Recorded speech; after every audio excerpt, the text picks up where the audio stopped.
After a small-town librarian in Ohio was fired for refusing to remove books under a new Patriotism Act inspired by Donald Trump's rhetoric, Jasmine Crockett flew to the town's library board meeting and dismantled their case with a single question. The video, shot on a trembling smartphone from the back of a crowded room, wasn't polished, but it was electric. Within an hour, it was everywhere. The clip of Liberty Township Library Board Chairman Bill Henderson, his face frozen in a mask of stunned silence, became the internet's new favorite meme. Hashtags like #CrockettQuestion and #constitutionalsilence exploded on Twitter, racking up millions of impressions before CNN could even dispatch a satellite truck. In liberal circles, she was a hero. On conservative forums, she was a coastal elite meddling in local affairs. But the question she asked, stripped of all political framing, hung in the digital air, forcing an uncomfortable national conversation that had nothing to do with party and everything to do with principle.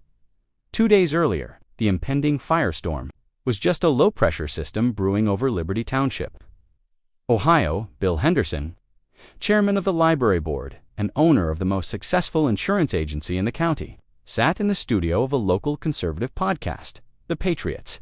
Voice he was comfortable, confident, and basking in the host's praise.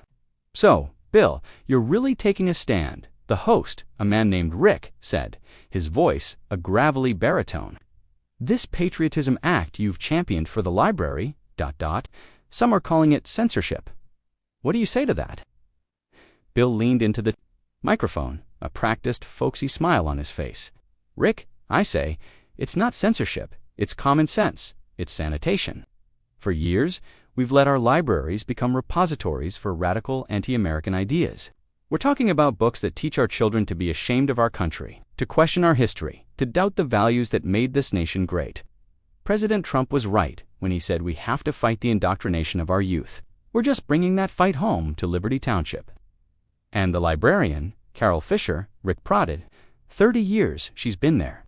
Now she's on administrative leave, facing termination for refusing to comply. Bill Henderson sighed, a performance of weary resolve. Carol is a good woman from a different time. She believes a librarian's job is just to collect books, any books. But we believe a community has a right to set standards. We have a duty. To protect our children, she was given a choice: implement the policy or step aside. She chose to make this a public spectacle. He adjusted his tie. "This isn't personal. It's about protecting the character of our town.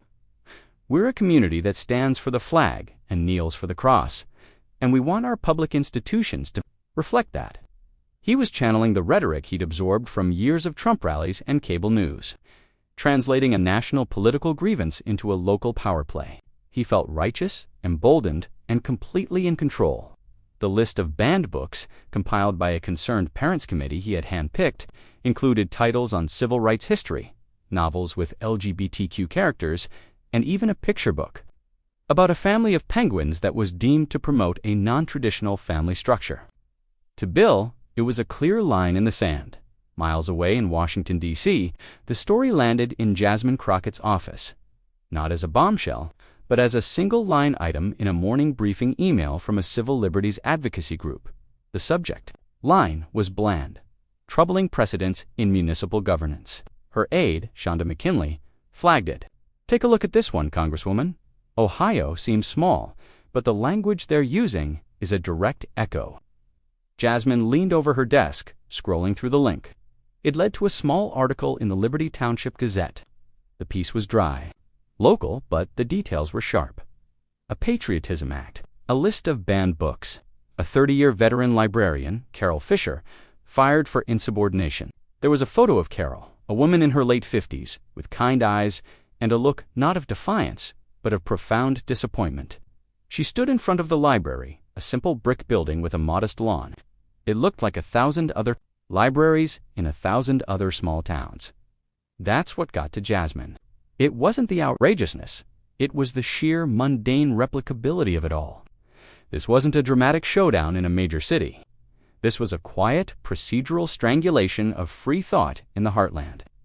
"They're not just banning books," Shonda Jasmine said, her voice low and steady. "They're creating a template, They're testing how far they can push a Trump-inspired agenda into the actual mechanics of local government before anyone pushes back. She zoomed in on the photo of Carol Fisher. She saw the quiet dignity in the woman's posture. This wasn't a radical activist. This was a public servant who had dedicated her life to the quiet, noble work of sharing knowledge. "What's the board chairman's name?" Jasmine asked. "Bill Henderson, local insurance guy, big fish in a small pond. His agency handles the policies for most of the municipal vehicles," Shonda reported, already typing furiously on her own laptop. "He's been posting on social media for weeks about draining the local swamp. He's scheduled the final vote on Carol Fisher's termination for the board meeting Thursday night. That was in 2 days." Jasmine stood up and walked to the window, looking out over the Capitol complex. The noise, the grandstanding, the performative outrage of national politics felt a world away from that brick library in Ohio. But it wasn't. It was directly connected.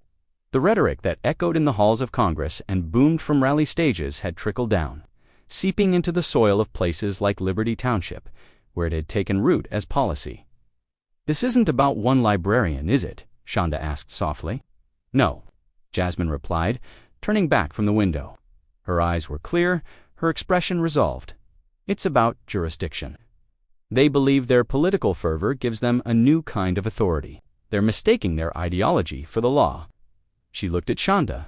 "They're running a test, and if no one shows them that their hypothesis is wrong, the experiment will be deemed a success, and it'll be coming to a town near you, formed not with anger, but with a cold, clear sense of purpose.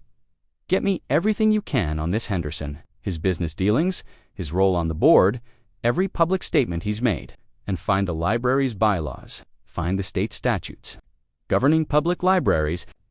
I want to know exactly what power he thinks he has." She paused and booked me a flight to Columbus for Thursday morning, and a rental car. Shonda stopped typing and looked up, a slow grin spreading across her face. "You're not just going to issue a statement?" "A statement is forgettable," Jasmine said, sitting back down at her desk. "They're making this a public spectacle. Fine, let's give them one. But we're going to do it in their room, on their terms, and we're going to use their own rule book to do it." She wasn't preparing for a speech. She was preparing for a cross-examination. She wasn't planning to outshout Bill Henderson. She was planning to dismantle him, piece by logical piece, in front of the very people he claimed to represent. She was going to force him to explain the foundation of his power, and she had a strong suspicion that when he tried, he would find nothing but air beneath his feet. The fight wasn't just for Carol Fisher's job. It was a fight against the quiet creep of an authority that had no constitutional address. The next 36 hours were a blur of intense preparation. Shonda compiled a dossier on Bill Henderson that was forensic in its detail. It included transcripts from his podcast appearances, screenshots of his social media posts championing Trump's most aggressive rhetoric, and an analysis of the Liberty Township Municipal Code. Jasmine devoured it all. She wasn't looking for dirt. She was looking for a pattern, a philosophy, a worldview. She saw it clearly. Henderson was a man who believed his sense of cultural grievance granted him a form of sovereignty. Jasmine spent hours poring over Ohio state law and, more importantly, landmark First Amendment cases. She wasn't cramming. She was revisiting the bedrock. Tinker v. Des Moines, Texas v. Johnson, Snyder v. Phelps. Cases that affirmed the foundational, often uncomfortable principle that the answer to speech one despises is not suppression, but more speech. She knew Henderson, and his supporters saw this as a culture war, a battle of feelings and values. She was preparing to reframe it as something far more stark, a legal and constitutional test.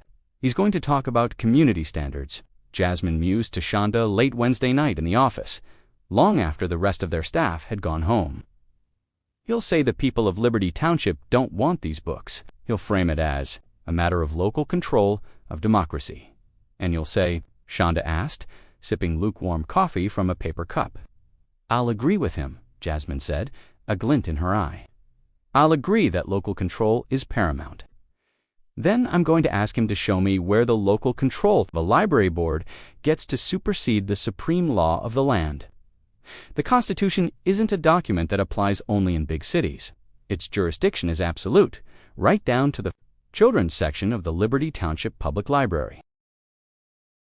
Her strategy was simple and sharp as a shard of glass. She would not argue about the content of the books. To do so would be to fall into his trap, to get bogged down in a subjective debate about whether a particular story was appropriate. She would not question his patriotism or his faith. Instead, she would give him all the rope he needed. Let him build his ideological castle in front of the entire town. And then she would walk up and knock on the foundation, asking a simple question to see if it was made of rock or sand. She was betting everything on it being sand. On Thursday morning, as she boarded the flight to Columbus, she had a slim, leather-bound copy of the U.S. Constitution in her briefcase. It was the only talking point she needed. Jasmine's preparation was a master class in precision. It was less about crafting a speech and more about building a legal framework so tight that Henderson would have no choice but to walk into it. In the hotel room in Columbus the night before the meeting, she and Shonda Rhill played the encounter. "Okay, so he'll say, 'This isn't Washington, Congresswoman. We do things differently here,'" Shonda said, playing the part of Henderson with a theatrical puff of her chest. "He'll try to frame you as an outsider." "Good," Jasmine responded, pacing the room. "And I'll say, 'You're right, Mr. Henderson. I'm not here as a member of Congress. I'm here as an American citizen who believes the Constitution applies equally in all 50 states, including Ohio. I won't take the bait. I will not let him make this about me. This is about the First Amendment and his profound misunderstanding of it." "He'll pivot to the kids," Shonda countered. "It's always the kids." "Are you saying we have no right to protect our children from sexually explicit or racially divisive material? And I'm saying you don't have the right to unilaterally define what is divisive or explicit for every single family in your community. That's a parent's job, not the library board's. Your policy doesn't protect children. It uses the rights of their parents to guide their reading and education." Jasmine stopped pacing and looked at Shonda. "See, I'm not arguing the content. I'm arguing the authority. Every time he tries to pull me into the mud of what's in the books, I will pull him back to the bedrock of what's in the Constitution. He's bringing a feelings argument to a legal debate. It's a fatal error, and he doesn't even know he's making it yet." The drive from Columbus to Liberty Township the next afternoon was a slow transition from cityscape to farmland. The highways gave way to two-lane roads, flanked by cornfields and weathered barns. It was a landscape of quiet, stoic beauty. A world away from the frantic energy of D.C. Jasmine drove the rented sedan herself, her focus absolute. She wasn't sightseeing. She was acclimating, feeling the rhythm of the place she was about to enter. She knew that to be effective, she couldn't storm in like an invading force. She had to arrive as a guest, albeit one with a very pointed question to ask, an hour before the meeting. She pulled into the parking lot of a small diner on the outskirts of town. The Liberty Bell Diner had a faded sign and a screen door that slammed shut inside. The air was thick with the smell of fried fish and coffee. Jasmine took a seat in a booth by the window, ordering a black coffee and a piece of apple pie. She listened on in the booth behind her. Two men in work boots were talking. "Can't believe it's come to this," one said. "Carol Fisher gave my kid his first library card. Now Henderson's running her out of town on a rail." "I don't know, Mike," the other replied, his voice lower. "My wife went to one of them, parent meetings. The stuff they showed, it's not the kind of thing I want my daughter reading. Your daughter's 17, Dave. She sees worse on her phone every 10 minutes. This ain't about the books. It's about Henderson wanting to be the king of this town." Jasmine took a slow sip of her coffee. The conversation was a perfect microcosm of the community's division, a tangled knot of personal history, genuine parental concern, and local politics. Henderson had successfully conflated all three, creating a powerful emotional argument that was difficult to unpick. She knew her job tonight was to provide the knife-sharp legal clarity that could slice right through that knot dot when she arrived at the Liberty Township Public Library. The parking lot was already overflowing onto the grass. The sun was setting, casting long shadows from the oak trees. The scene was exactly what she had anticipated. On one side of the walkway, a group of about 30 people stood holding professionally printed signs, "Save our kids from the woke agenda," and "Support the Patriotism Act." On the other side stood a larger, more loosely organized group with handmade signs. "Reading is not a crime. I stand with Carol, and a simple, powerful facts, not fear." A single news van from a Columbus station was parked at the curb, its satellite dish raised. As Jasmine got out of her car, a ripple went through the crowd. Heads turned, phones were raised. A man in a red "Make America Great Again" hat glared at her, his lips tightening into a thin line. A young woman holding the "I Stand with Carol" sign gave her a small, desperate nod of encouragement. Jasmine acknowledged neither. Her focus was on the brick building in front of her. She walked up the concrete path, a solitary figure moving through a sea of local tension, her expression calm and unreadable. The community room was in the library's basement. It was hot, airless, and packed with over 200 people crammed into rows of folding chairs. More stood along the walls. At the front of the room, on a low, carpeted dais, sat the 5 members of the library board. Bill Henderson was in the center, gavel in hand, flanked by 2 men and 2 women who looked either nervous or grimly determined. He wore a crisp blue suit and a red tie, an island of formality in a sea of casual shirts and blouses. He looked out at the packed room, a flicker of satisfaction in his eyes. This was his stage. He banged the gavel. "This meeting of the Liberty Township Library Board will now come to order," he announced, his voice amplified by a small, crackling microphone. "The first item on the agenda is the public comment period regarding Resolution 7B, the Liberty Township Patriotism Act, and the subsequent employment review of Mrs. Carol Fisher." The public comment period was a slow, painful procession of the town's anxieties. A young mother with a trembling voice spoke first, reading from her phone about a book that contained a passage she found disturbing. "Our library should be a safe place," she wept. "Why are you forcing conversations on our 5-year-olds that we are not ready to have?" She was followed by a retired farmer in overalls, a man who looked like he hadn't spoken in public in decades. He held his worn cap in his hands. "My name is George Abernathy," he said, his voice raspy. "I'm not much for any of this, but I know this. In 1982, we had a blight in the corn. Nobody knew what to do. The county agent was stumped. Carol Fisher. She was just a kid then. She found me a book, an old book from the 40s. It had a chapter on treating fungal infections in soil. It saved my farm. That book had ideas nobody round here had heard of. I think a library is supposed to have ideas nobody's heard of. That's the whole point." He shuffled back to his seat, a smattering of applause following him. A high school senior named Maya stepped up next, clutching a copy of a novel on the banned list. "Mr. Henderson," she said, her voice shaking but clear, "you banned this book because it features a gay character. You said it was inappropriate. Well, I'm gay.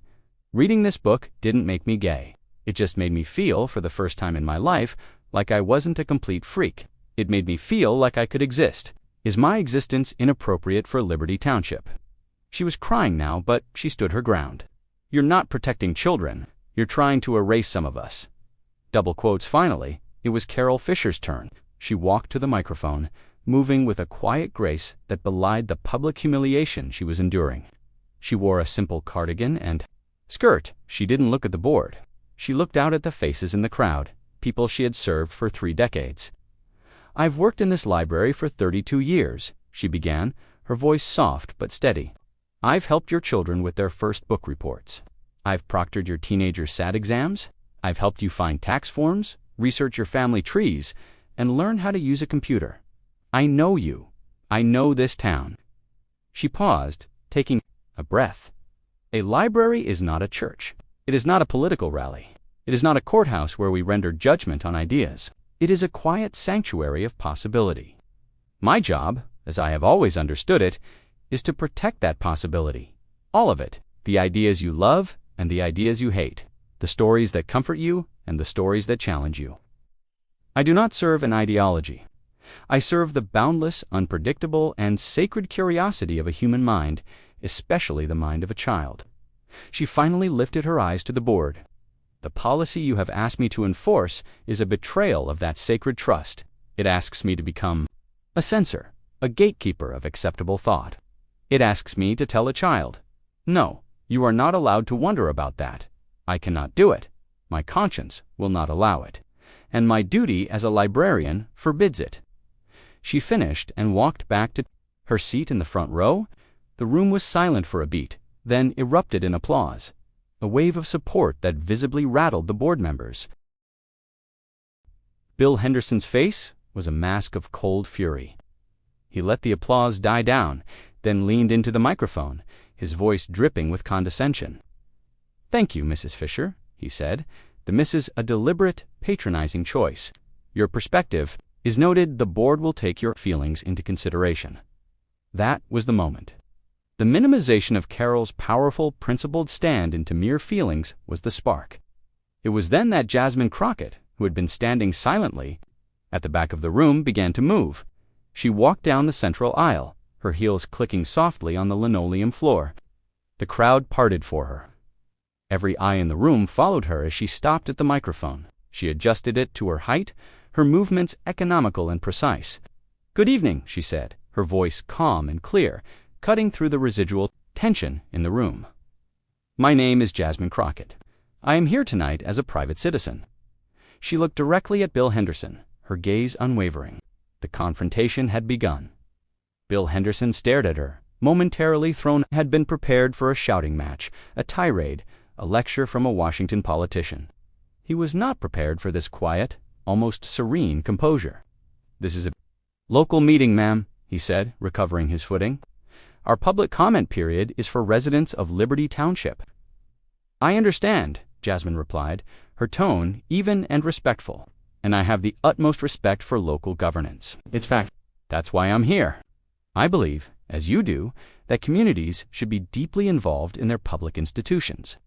The question I have is about the legal framework that governs that involvement." She turned her body slightly, addressing the board as a whole, but her eyes remained on Henderson. "Mr. Henderson, you and this board have crafted a policy you call the Patriotism Act. Could you please, for everyone here, articulate the specific problem this act is intended to solve?" This was familiar ground for Henderson. He puffed out his chest, leaning into the microphone as if addressing a rally. "The problem is simple," he boomed. "For too long, a radical agenda has been pushed on our children, in our schools, and yes, in our libraries, an agenda that teaches them to be ashamed of America, to question our founding principles, and to embrace lifestyles and ideologies that run contrary to the values of this community. The Patriotism Act is a firewall. It's a statement that here, in Liberty Township, we still believe in this country, and we will not allow taxpayer dollars to be used to undermine it." A chorus of amens and applause came from his supporters. Jasmine waited patiently for it to die down. "Thank you, Mr. Henderson. That was very clear," she said. "So the goal is to protect children from an agenda you feel is harmful. Now this policy has resulted in a list of books designated for removal. The Gazette reported this list was compiled by a committee of concerned parents. Could you tell us how the members of that committee were chosen?" Henderson shifted in his seat. The question was procedural, boring even, but it felt sharp. "They were volunteers," he said. "Parents who stepped up because they care about what their kids are reading. They're pillars of this community." "I have no doubt that they are," Jasmine said smoothly. "But were they appointed by the board? Was there a public call for volunteers? I'm just trying to understand the process." It was a parent who, for instance, disagreed with this policy given an equal opportunity to serve on that committee. A murmur went through the room. Henderson's face tightened. This was a working group formed by the board to advise us. It was composed of people who shared the board's concern about the direction the library was taking. So, it was a committee of people selected because they already agreed with you, Jasmine stated, not as an accusation, but as a point of clarification. Understood, and what professional qualifications or expertise in constitutional law, library science, or literary analysis did these volunteers possess to equip them for the task of creating a banned book list for an entire town? "Oh, here we go," Henderson said with a dismissive laugh, playing to his supporters. The appeal to the experts. You don't need a PhD from Harvard to know that a book with graphic sexual descriptions is not for 10-year-olds. You don't need a law degree to know that a book calling our founders racist villains is not patriotic. This is about common sense, Congresswoman, something they don't teach much of in Washington, D.C. The insult was meant to land a blow to rally his base. Jasmine let it glance off her. "I agree that common sense is invaluable, but the law, as you know, requires more than that. It requires clear, objective, and evenly applied standards. Otherwise, one person's common sense is another person's censorship. So, could you please share with us the specific, written rubric or set of criteria the committee used to judge a book? For example, what is the standard for determining that a book undermines patriotism?" Henderson stared at her, his bravado beginning to crack. "The standard is the standard," he said, his voice becoming louder. "It's about respect for our country. It's about decency." "Whose definition of decency, Mr. Henderson?" Jasmine pressed, her voice still quiet, creating a stark contrast to his rising volume. "Yours, the committee's." "What about the parents in this room who believe it is decent to teach their children the full, unvarnished history of our nation, both its triumphs and its failures? What about the parents who believe it is decent to read a novel that reflects their child's reality? Like the young woman who spoke earlier. This policy doesn't account for their common sense, does it? It replaces it." "This is not a courtroom," Henderson snapped, his face now flushed a deep red. "We are not going to be cross-examined by an outsider with a political agenda. With all due respect, Mr. Henderson, a public library is one of the few places that should be able to withstand cross-examination," Jasmine replied calmly. "Its entire purpose is to house the intellectual tools for inquiry. Now, you've used a particular phrase several times tonight, and it's the very heart of your policy. You've said you want to protect children from un-American ideas." She paused, letting her repetition of his own words hang in the air. She looked at him, her gaze direct and penetrating. "You believe that is the core mission of this board, correct? To stand as a bulwark against that which is un-American?" He saw the trap, but didn't know how to avoid it. If he said no, he would be betraying the entire premise of his crusade. If he said yes, he would be walking into a corner of his own making. He chose to double down. "Yes," he said, his jaw set. "That's exactly right. Our fundamental duty is to our children and to the American values of this community." Jasmine nodded slowly, a silent acknowledgement. She had him. The foundation was set. The audience was leaning forward. Every person in the room, supporter and detractor alike, held in a state of suspended animation. They sensed a turning point was imminent. Jasmine let the silence stretch for 5 long seconds, the tension pulling taut like a wire. Then she delivered the question. Her voice was devoid of malice or triumph. It was the simple, clean sound of a constitutional key turning in a rusty ideological lock. "Mr. Henderson, you said this policy is to protect our children from ideas that are un-American. Can you please point to the line in the U.S. Constitution that grants you or this board the authority to decide which ideas those are?" The sound in the room seemed to vanish. It was a silence so profound it felt like a physical presence. Bill Henderson's mouth opened slightly. His eyes, which had been so full of righteous fire moments before, were now blank. He stared at Jasmine Crockett as if she had just asked him to explain the color of air. He blinked. His gaze darted to the board members on his left and right. They stared down at the table, offering no help. They were as lost as he was. The crowd was frozen. The phone recording the moment was perfectly still. You could hear the hum of the fluorescent lights overhead. Henderson licked his lips. He looked out at the faces of his supporters, seeking a lifeline. He found only their own confusion. Reflected back at him, the question was too simple, too fundamental. It wasn't a trick. It was the whole game. "Well, it's not a specific line," he stammered, his voice a pale shadow of its earlier boom. It's about the spirit of the document. It's about our duty as elected officials to uphold community values." Jasmine did not respond. She did not need to. She simply stood there, an embodiment of patient inquiry, letting his fumbling, inadequate answer echo in the suffocating silence. His inability to answer was the answer. His lack of a citation was the citation.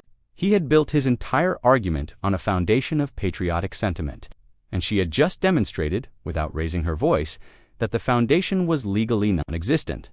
She had not defeated his argument. She had revealed that he never had one to begin with. A low murmur began to build in the room, a sound of dawning comprehension. Someone near the back let out a quiet, "Wow." The high school student Maya was staring at Crockett with tears in her eyes. But this time they were tears of shock and hope, after what felt like an eternity, as Henderson continued to stare helplessly into the void of his own making. Jasmine Crock __ET gave a slight, almost imperceptible nod. She had made her plot. The silence itself had become her closing argument. "Thank you for your time," she said softly into the microphone.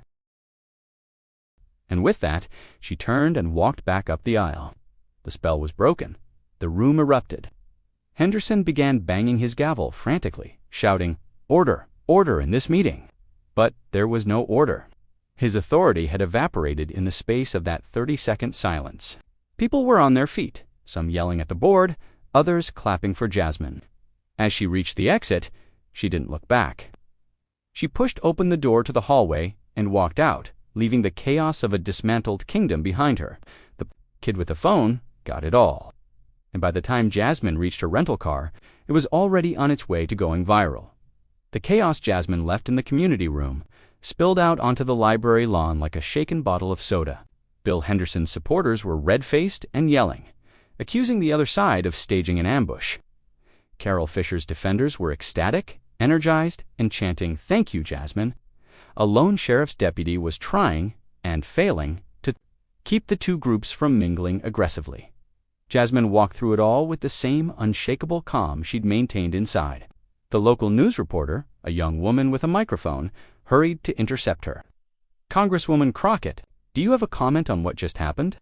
Did you come here tonight specifically to confront Chairman Henderson?" Jasmine offered a polite, brief smile. "I came here to listen," she said, without breaking her stride, "and to ask a question I think every American should be asking. Have a good evening." She got into her rental car, started the engine, and pulled away from the curb, leaving the shouting, the news camera, and the fractured town of Liberty in her rearview mirror. She didn't feel triumphant. She felt the hollow exhaustion that comes after a necessary but draining confrontation. By the time she was halfway back to her hotel in Columbus, the digital fire was already raging out of control. The shaky phone video, uploaded to a local community Facebook group by the high school student Maya, was shared 100 times in 10 minutes. A political science student at Ohio State University saw it, ripped it, and posted it to Twitter with the caption, "A sitting congresswoman just went into a local library board meeting in rural Ohio and calmly executed the chairman with a single question. Watch this." From there, it was like watching a contagion map. It was picked up by journalists, then blue-check activists, then celebrities. The view count clicked past 50,000, then 250,000, then 1,000,000. It was being dissected frame by frame. Media outlets created split-screen videos showing Jasmine's calm face on one side and Henderson's slow-motion collapse into sputtering incoherence on the other. The memes were instantaneous and brutal. Henderson's frozen, slack-jawed face was photoshopped onto the Philosopher meme with the caption, "What if?" The Constitution ... doesn't say. What I think it says. Another popular one was a mock error message. Henderson.exe has stopped working. The application is unable to constitutional authority. DLL, the phrase #constitutional silence became the #1 trending topic in the United States. A shorthand for the devastating power of a simple, unanswerable question. The next morning, it was the only story that mattered. On MSNBC's Morning Joe, a panel of legal analysts was giddy. "This is Socratic jiu-jitsu." One of them declared she used Henderson's own weight and momentum against him. She never attacked his patriotism. She attacked his shoddy legal foundation, and it crumbled because it was never there to begin with. On Fox News' Fox and Friends, the tone was predictably different. "You see the arrogance of the coastal elite here," the host argued, gesturing at the clip. A Democrat congresswoman from Texas flies into a small Ohio town, disrespects the local residents, and lectures them on how to run their community. She didn't go there for a dialogue. She went there for a viral moment, a gotcha moment to humiliate a good man who is just trying to protect children. On CNN, a panel of pundits debated its larger meaning. "This is the new front line of the American culture war," a commentator said gravely. "It's not just in Washington anymore. It's in every school board, every city council, every library meeting, And Jasmine Crockett just showed the Democratic Party a new playbook for how to fight on that terrain. But in the quiet of her hotel room, the victory felt a world away. The national praise was an abstraction. The reality was the screen of Shonda's laptop, which glowed with a venom that was specific, personal, and chilling. The adrenaline of the previous night had long since faded, replaced by a leaden weariness. "Okay, it's getting bad," Shonda said, her voice tight, her eyes scanning lines of text on a dark forum. She had been up all night, monitoring the backlash. The 4chan and Patriot front boards are all over this. They have the hotel named Jasmine was sitting on the edge of the bed, staring out the window at the gray Ohio morning. "Let me guess," she said, her voice flat, the usual assortment of racial slurs and misogyny. "That's the baseline," Shonda said grimly. "We're escalating into the detailed threat category. Specific descriptions of violence." One of them posted a satellite image of the hotel with our floor circled. She looked at Jasmine. "I've already called the Capitol Police liaison.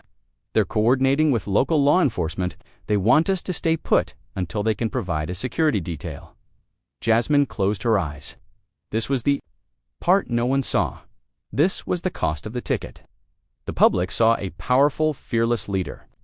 They didn't see the woman sitting in a sealed hotel room, suddenly a prisoner of her own viral success. "It gets worse," Shonda said, her voice barely a whisper. "They're doxing." Jasmine's body went rigid. "Me? Or ... Both," Shonda said, her face pale. "Your personal cell is out there. It's been ringing nonstop. I silenced it, and I'm so sorry, Jasmine. They got your mom's address." A cold dread, far more terrifying than any political fight, washed over Jasmine. This was the line. They had crossed the line. It was one thing to come after her. It was another thing entirely to bring her family into the crosshairs. Her mother? A retired teacher in Dallas, a woman who prized her privacy and her peace above all else. She took her phone from Shonda. The screen was a waterfall of notifications. Hundreds of missed calls from unknown numbers. Voicemails filled with slurs, with threats, with demonic, hate-filled ranting. She ignored them all and dialed her mother's number. She tried to steady her voice, to sound calm and in control. Her mother picked up on the first ring. "Jasmine, are you okay? I've been seeing you on the news all morning." Her voice was tight with worry. "I'm fine, Mama," Jasmine said, forcing a lightness she didn't feel. "It's just been a busy morning." "Don't you find Mama me?" her mother retorted, the fear sharpening her tone. "I saw the clip. I was so proud of you, baby. You stood up there. And you spoke the truth so calmly. But then, the phone started ringing. Numbers, I don't know," a man called and said. "He said terrible things, Jasmine, about you, about me. And then, a car drove by the house, real slow, twice." Jasmine's heart seized. "Mama, listen to me. I want you to pack a bag. Go stay with Aunt Clara for a few days. Don't tell anyone you're going. Just go now, Jasmine. What is happening? Is it worth this? All this hate, just for asking a question." Her mother's voice was pleading. The voice of every parent who has ever feared for their child's safety. Jasmine sank down onto the floor, her back against the bed. All the strength, all the composure she had projected to the world, crumbled in that moment. "I don't know, Mama," she whispered, the words raw with exhaustion and fear. "I honestly don't know if it's worth it. But I don't know how not to do it. If I let people like that bully us into silence, then what's the point of any of it? If I stay quiet, they win." "I'm not worried about them winning," her mother said, her voice thick with tears. "I'm worried about you losing." They stayed on the line for a few more minutes, a conversation of logistics and strained reassurances. After she hung up, Jasmine sat on the floor, the phone resting in her lap. The silence in the hotel room was absolute. Shonda looked at her, her own expression a mixture of anger and helplessness. "I can cancel the rest of the day's press," Shonda said softly. "We can just get you home." Jasmine didn't answer for a long time. She stared at the floral pattern on the hotel carpet, her mind a maelstrom of conflicting emotions. The pride of her victory in the library felt like a distant, naive memory. It had been clean, precise, a righteous intellectual triumph. The aftermath was this ugly, sprawling, dangerous mess. It was her mother packing a bag in fear. It was her own safety being debated by law enforcement officials. It was the vile poison being pumped into her voicemail. She picked up her phone and looked at the screen. Amidst the hate, there were other messages. An email from Carol Fisher, the librarian. You gave me my voice back. You have no idea what that means. A tweet from a law professor she'd admired for years. Representative Crockett provided more constitutional education in 90 seconds than many of us manage in a semester. A direct message from a young woman in Arizona. I'm a teacher. I was about to remove a book from my class library because I was scared. I'm putting it back on the shelf tomorrow morning because of you. She was a symbol now, a hero to some, a villain to others. And being a symbol was a heavy, exhausting, and dangerous burden to bear. The victory had been public, but the cost, she was realizing, would be paid in private, in quiet moments of fear and doubt. Long after the news cycle had moved on, the 2 days following the library board meeting were a protracted, ugly stalemate. The national conversation, which had started with a sharp crack of a constitutional question, had devolved into the familiar, muddy trench warfare of partisan politics. Jasmine holed up with a security detail and, fielding frantic calls from her family, stayed silent. She watched as the story of her quiet, precise takedown was reframed into a crude political narrative. On one network, she was a courageous lioness who spoke truth to power. On another, she was an arrogant political operative who bullied local citizens. The debate was no longer about the First Amendment. It was about whether her actions would help or hurt Democrats in the midterms. The substance of her question was lost in the endless, exhausting speculation about her motives. Bill Henderson, after a day of silence, had been booked on a primetime conservative talk show, where he was portrayed as a patriot victim of the liberal media machine, a David slain by a Washington Goliath. The host didn't ask him to answer Crockett's question. He asked him how it felt to be attacked. Jasmine watched a clip of it with Shonda in her D.C. apartment, the curtains drawn. They're not even trying to engage with the argument anymore, she said, a deep wariness in her voice. They've shifted the entire battlefield from law to feelings. He's a victim. I'm a bully. End of story. It's the only play they have left, Shonda said, scrolling through news alerts. They can't win on the merits, so they have to change the game. It felt like the truth was being slowly suffocated by the sheer volume of noise. The threats continued to pour in, a toxic sludge of racism and menace. Her mother was safely with her sister, but her fear was a constant low hum in the back of Jasmine's mind. The victory felt increasingly hollow, a fleeting moment of clarity swallowed by a tidal wave of partisan distortion. And then, on Saturday morning, the tide turned. It didn't come from an allied politician or a friendly news outlet. It came from the one place no one, least of all Jasmine Crockett, would have ever expected. It came in the form of an op-ed in the Wall Street Journal. The author was Judge Abram Harrison. Judge Harrison was a titan of the conservative legal world, a Reagan appointee to the federal bench who had retired after 25 years of distinguished service. He was now a senior fellow at the Heritage Foundation. He was a strict originalist, a fierce critic of liberal judicial activism, and a frequent, highly respected guest on Fox News. His word carried immense weight on the right. The title of his piece was simple and seismic, though I disagree with her politics. Congresswoman Crockett was right. Shonda read it aloud, her voice filled with a sense of dazed disbelief. Let me be clear at the outset, she began, quoting the judge. I find Representative Jasmine Crockett's progressive political agenda to be misguided and, in many cases, detrimental to the principles of limited government and economic freedom I hold dear. We likely would not agree on a single piece of major legislation. Okay, here comes the but, Jasmine murmured, listening intently. But Shonda continued, her voice rising with excitement, the scene that unfolded in a small Ohio library. It was not about legislation. It was not about politics. It was about the fundamental architecture of American liberty. And on that subject, Congresswoman Crockett was not only correct, she was the only person in the room asking the question that mattered. Shonda paused and looked at Jasmine. He's defending you. Keep reading, Jasmine urged. Mr. Henderson. The board chairman operated from a position of sincere, if profoundly mistaken, patriotism. He believes his love for his country grants him the authority to curate the public mind. He is wrong.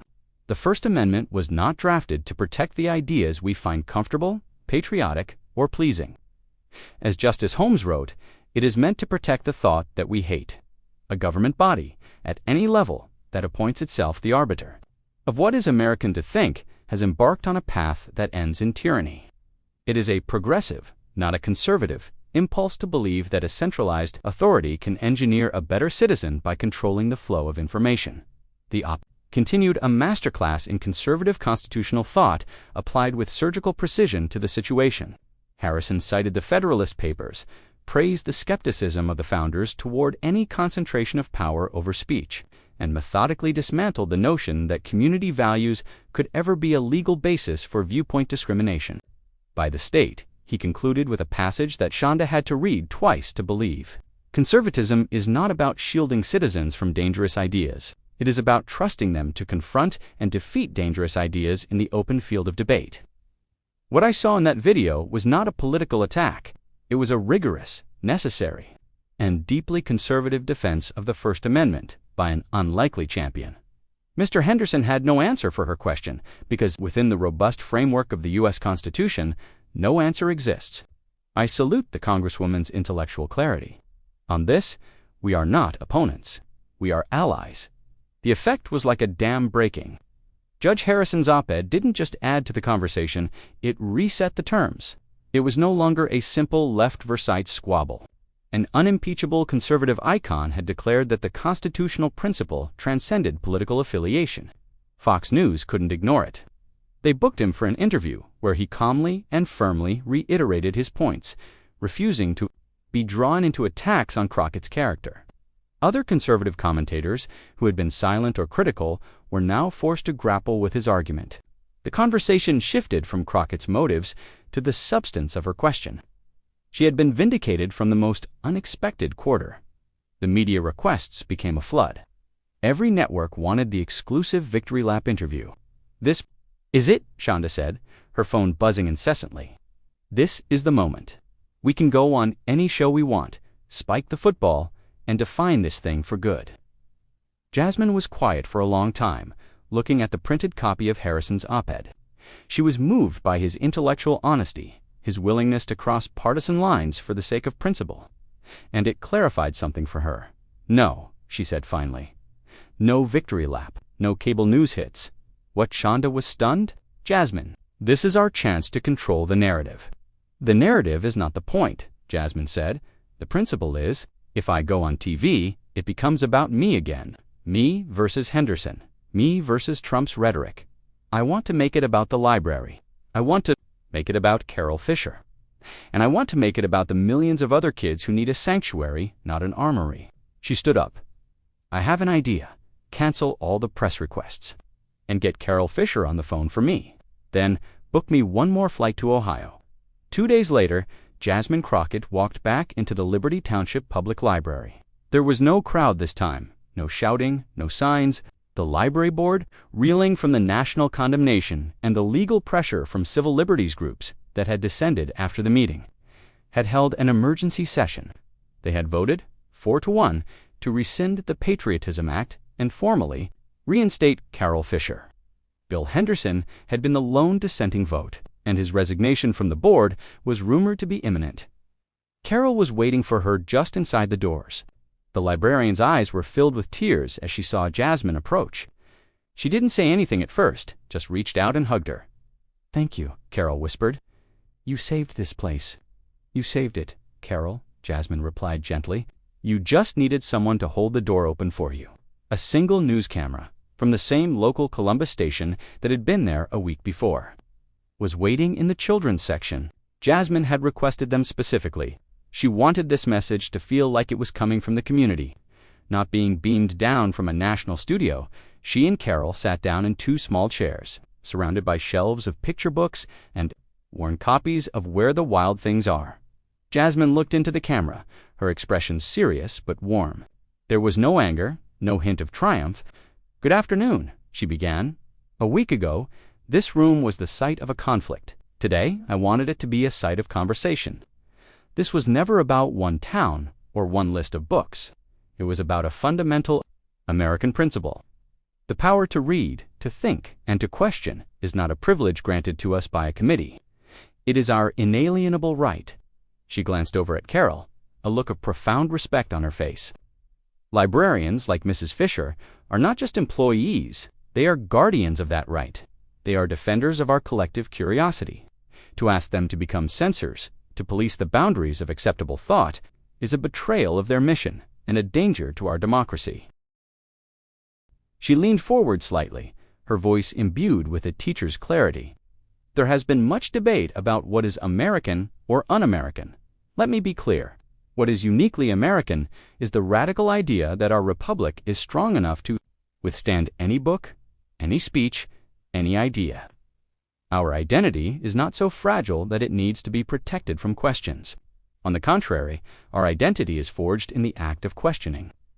I want to thank Judge Abram Harrison for his remarkable op-ed. He and I disagree on almost everything politically, but his intellectual honesty reminds us that the Constitution is not a partisan document. It is our shared inheritance. He did not defend me. He defended our First Amendment, and for that, he has my deepest gratitude. Finally, she looked directly into the lens, her gaze connecting with every person who would watch the clip. The moment we allow any group of any political persuasion to declare what is un-American to think, we lose the very thing that makes us American in the first place. This library, and every school, every classroom in this nation, must remain a sanctuary for questions, not an armory for ideology. The work of healing our divisions doesn't begin by silencing the voices we don't like. It begins by protecting the spaces where all voices can be heard. She finished, and the small room was quiet. Carol Fisher reached over and squeezed her hand, her face a portrait of quiet, tearful gratitude. The statement was done. It wasn't a soundbite, it was a lesson, and its power was in its quiet, unshakable principle. Statement from the heart of the Liberty Township Library became a different kind of viral phenomenon. It lacked the raw, confrontational energy of the first video, but it possessed a deeper, more resonant power. It wasn't shared by people looking for a political fight. It was shared by people looking for light. Educators embedded it in their university. Lectures on pedagogy and civic responsibility. The American Library Association featured the clip in the opening of their national conference, where it was met with a minute-long standing ovation from thousands of librarians who saw their own quiet struggles reflected in Carol Fisher's story. In a school district in Colorado, a board member who had been pushing for a restrictive book policy watched the video, paused, and in their next meeting made a motion to reevaluate our approach in favor of supporting rather than restricting our librarians' expertise. The motion passed. The video became a touchstone, a piece of common language for a principle that had felt abstract. It wasn't just a political moment. It was a civic lesson, delivered with a clarity that cut through the noise. Back in Liberty Township, the library was transformed. A month after the chaotic board meeting, it was busier than ever. Carol Fisher, reinstated and re-energized, had used the flood of small, private donations that came in from across the country to start a new community conversations program. The first event, a discussion about the First Amendment featuring a law professor from Ohio State, was held in the same community room where she had been publicly dismissed. This time, the room was filled not with anger, but with genuine, respectful curiosity. Maya, the high school student who had spoken out, was now a regular volunteer, shelving books and helping kids with the computers, her presence a quiet testament to the change that had occurred. Bill Henderson had faded from public life. He resigned from the library board, citing a desire to focus on his business. And his insurance agency's signs, which had once seemed to be on every municipal lawn, were quietly replaced. In some corners of the internet, he remained a martyr, a victim of a liberal mob. But in Liberty Township, he was simply a reminder of a brief, ugly fever that had broken. His power, built on the shifting sands of grievance, had been washed away by a single tide-turning question. For Jasmine, life in Washington returned to its normal, frenetic pace. She was back to whipping votes, attending committee hearings, and fighting battles over budget appropriations and infrastructure bills. The Ohio incident had become a part of her political identity, a source of respect from her allies, and a point of attack from her detractors. But the daily grind of legislating quickly overshadowed the memory of the viral firestorm. The threats had subsided into a low, steady grumble, a permanent feature of her public life that her security team now managed with grim efficiency. The moment could have easily become just another clip in her political highlight reel. But the real echo of what she had done wasn't reverberating in the halls of Congress. It was making its way to a quiet classroom in Austin, Texas. David Chen was a good history teacher. For 15 years, he had taught American history at a large suburban high school with a quiet passion. He was known for making the past feel present, for treating historical figures as complex humans rather than marble statues. He wasn't a firebrand. He was a dedicated educator who believed his job was to teach students how to think, not what to think. He was, by nature, conflict-averse. The trouble started with an email from his principal. It was about his upcoming unit on World War II, specifically his lesson on the internment of Japanese Americans, a new patriotic education parent group. Inspired by national rhetoric, had flagged the topic as potentially divisive. They claimed it was unpatriotic to focus on the nation's mistakes and that it promoted a victim narrative that could make students feel ashamed of their country. The principal's email was gentle but clear.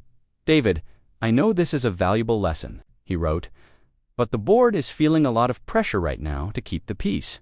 Perhaps we could just broaden the focus of that week, maybe spend more time on the European theater."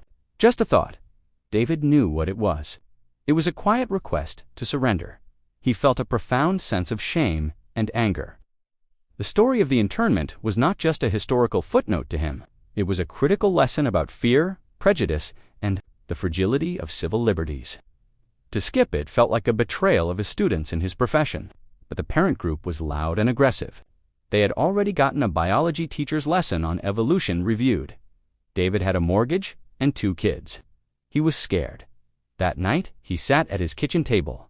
His lesson plans spread out before him, on the verge of capitulating. Just do an extra day on D-Day, as the principal had suggested.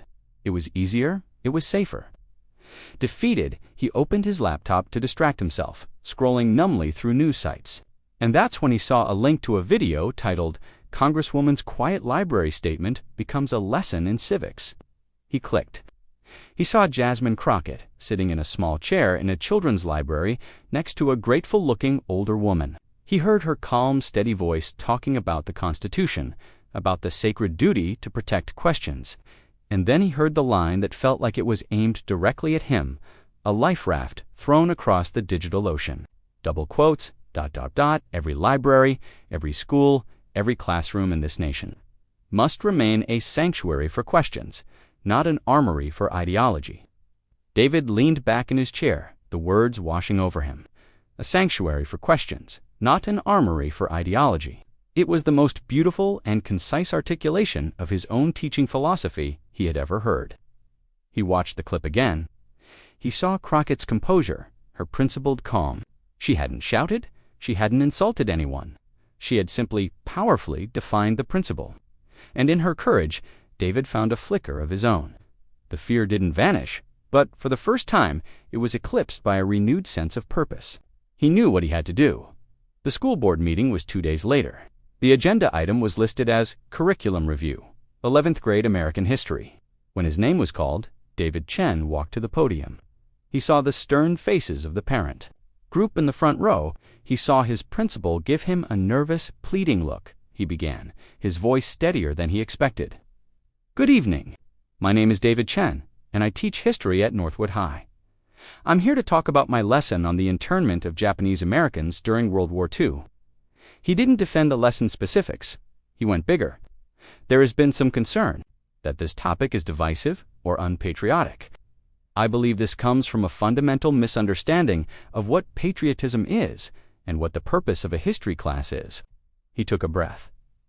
A history class is not a pep rally. Its purpose is to create citizens, and citizenship requires an honest, unflinching look at our past, at our moments of breathtaking greatness and our moments of profound failure. To hide our mistakes from our students is not to protect them, it is to weaken them. It is to give them a fragile fairy tale version of a country that has never existed. He looked directly at the parent group. You are scared that learning about The internment will make students hate America. I am scared of what will happen if they don't learn about it. The internment happened not because people were evil, but because good people were scared, and they allowed that fear to override their principles. Teaching this history is the best inoculation we have against letting that happen again. Then he brought it home. A wise woman recently said something that has stuck with me. She said that a classroom must be a sanctuary for questions, not an armory for ideology. My classroom is a sanctuary. I am not giving my students weapons to attack this country. I am giving them the tools to understand it and to make it better.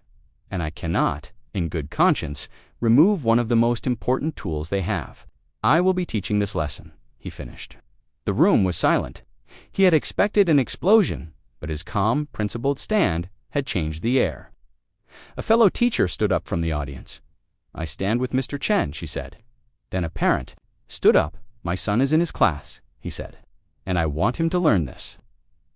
I trust Mr. Chen. The board, faced with a sudden articulate defense of academic freedom, was flustered. They voted to table the guideline and create a committee one that included teachers to review it further. David had the next week in his classroom. David Chen stood in front of his students. On the screen behind him was a black and white photograph of a family standing with their luggage, waiting for a bus to take them to the Manzanar internment camp. He saw his students leaning forward, their faces filled with concentration, with empathy, with hard questions. In that moment, he felt a profound sense of rightness, of purpose. That evening, he wrote an email. He sent it to the general contact address on Congresswoman Jasmine Crockett's website, knowing it would likely never be seen by her. He wrote, "Dear Congresswoman Crockett, you don't know me, but I am a history teacher in Texas. I was about to compromise on my principles because I was afraid. Then I saw your video from the library in Ohio. It gave me the courage to stand up. Today, I taught an important lesson that I almost didn't. Thank you for reminding me what my job really is."